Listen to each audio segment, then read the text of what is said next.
One more question, you sir. In Sinjar, yesterday, I just want to update you. I don't know if you've seen the reports.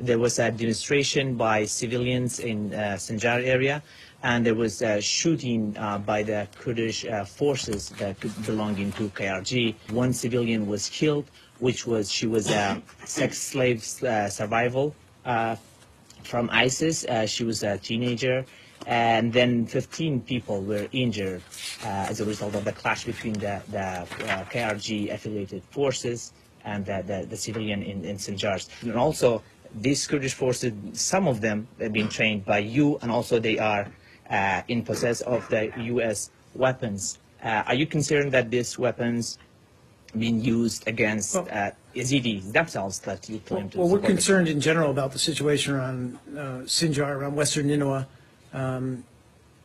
There's discussions ongoing between the government of Iraq and the KRG, and those discussions are ongoing. We're also having those discussions with those two groups because we recognize there are tensions in the area. And again, we've said this many times, part of the success is once we've liberated an area from ISIS is how do we establish control, how do we establish local governance, how do we establish stability back in these regions, and that's certainly something we're focused on. Thanks, everybody. Okay.